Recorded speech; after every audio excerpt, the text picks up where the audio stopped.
Good morning, model stars. How are you? सब लोग अपना ख्याल रख रहे हैं? Very good. ख्याल भी रखिए और पढ़ाई भी करिए, है ना. क्लास थर्ड के लिए मैंने व्याकरण पढ़ाया था, पहला चैप्टर, है ना. भाषा मैंने रीड करवाया था सब बच्चों के लिए, है ना. सब बच्चों ने रीड किया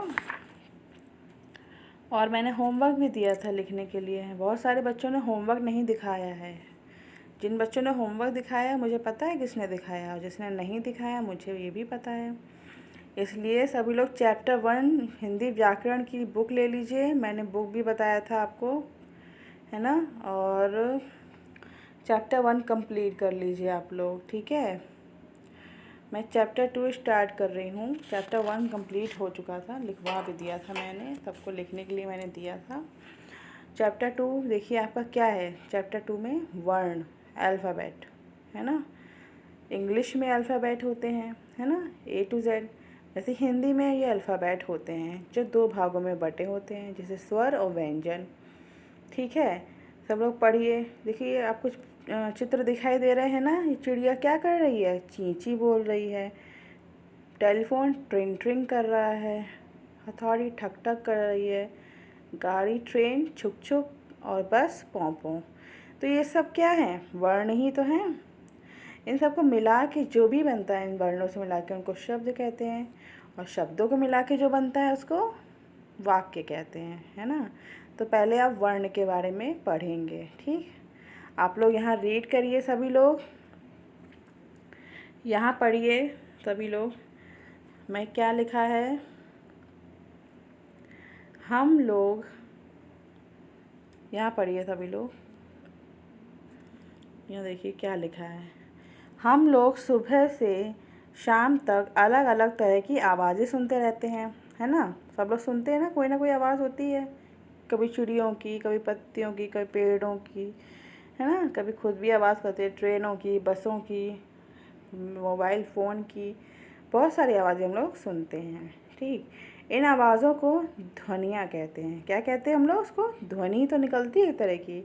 इन्हीं ध्वनियों से शब्द बनते हैं और शब्द के मेल से वाक्य का निर्माण होता है ना.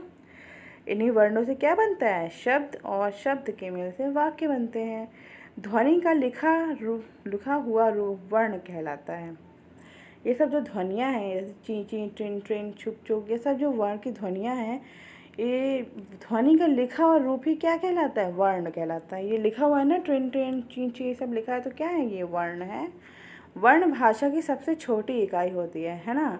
जैसे आ लिखा है यहाँ पर, तो ये सबसे छोटी तो है. इससे छोटा क्या होगा? अगर इससे बड़ा होगा तो क्या बन जाएगा? शब्द. और उससे बड़ा होगा तो वाक्य. इसलिए सबसे छोटी इकाई क्या होती है? वर्ण. हिंदी में 2 प्रकार के वर्ण होते हैं. कितने प्रकार के वर्ण होते हैं हिंदी में? 2 प्रकार के होते हैं, ठीक. फिर देखिए कौन कौन से होते हैं? स्वर और व्यंजन, ठीक है. आप लोग स्वर जानते होंगे. देखिए स्वर क्या है? अ इ ई उ ऊ ऋ ए ऐ ओ औ अहा. ये सब क्या है? स्वर हैं, ठीक. ये सब स्वर हैं. और व्यंजन के बारे में हम लोग पढ़ेंगे तो कौन कौन से व्यंजन होते हैं? क ख ग घ ङ च छ ज झ ट ठ ड ढ त थ द ध म प फ ब भ म य र ल व श श स स थ ह छत्र क्षत्रिय त्र ज्ञ श. ये सब क्या है? व्यंजन हैं, ठीक है. स्वर किसे कहते हैं?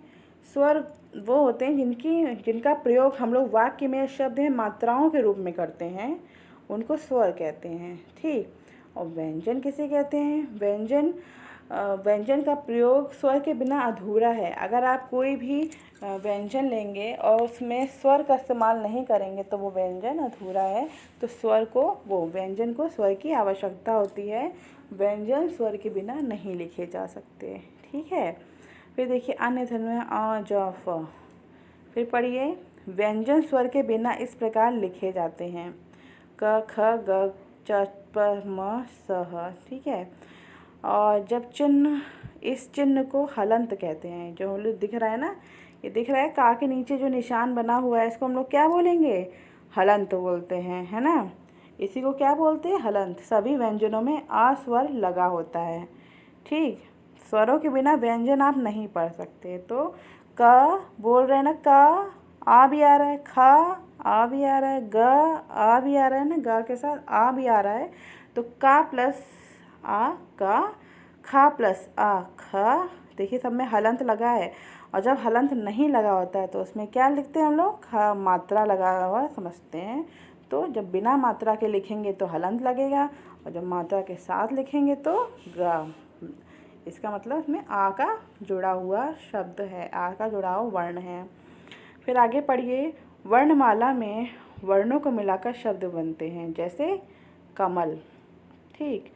मकल, इसका कोई अर्थ तो नहीं होता है, इसलिए ये शब्द नहीं है, ठीक है। इतना आप लोग रीड करिएगा। ओके क्लास, आपको मैं होमवर्क दे रही हूँ, इसी में आप लिखिएगा, ठीक। सबसे पहले चैप्टर का नेम डालिएगा, सेकंड चैप्टर, वर्ण लिखिएगा, अल्फ़ाबेट, है ना। फिर उसके बाद लिखिएगा, ध्वनि का लिखा हुआ रूप वर्ण कहलाता है। वर्ण सबसे छोटी इकाई है। हिंदी में 2 प्रकार के वर्ण होते हैं, स्वर और व्यंजन। इतना लिखिएगा, पहले वर्णमाला लिखिएगा, फिर स्वर लिख दीजिएगा, इतना स्वर, ठीक है। इतना आप लोग कॉपी में करिएगा। ध्वनि का लिखा हुआ रूप वर्ण कहलाता है। वर्ण भाषा की सबसे छोटी इकाई है। इसको आप कॉपी में करिएगा, जो आपने कॉपी बनाई है उसमें करिएगा। और हिंदी के प्रकार कितने होते हैं, 2 होते हैं, स्वर और व्यंजन। स्वर लिखिएगा, फिर उसके बाद व्यंजन लिखिएगा। क्या लिखेंगे, व्यंजन। इतना लिखिएगा कॉपी में, ठीक, जिससे कि आपको समझ में आ जाए कि व्यंजन किसे कहते हैं, ठीक है। ओके क्लास, होमवर्क समझ में आया सबको। सेकंड चैप्टर डाल के लिखिएगा, और ये होमवर्क सब लोग उसको कॉपी में करिएगा, ठीक, जो मैंने होमवर्क बताया। ओके, ठीक है क्लास, इसको रीड करिएगा, ठीक है। Thank you.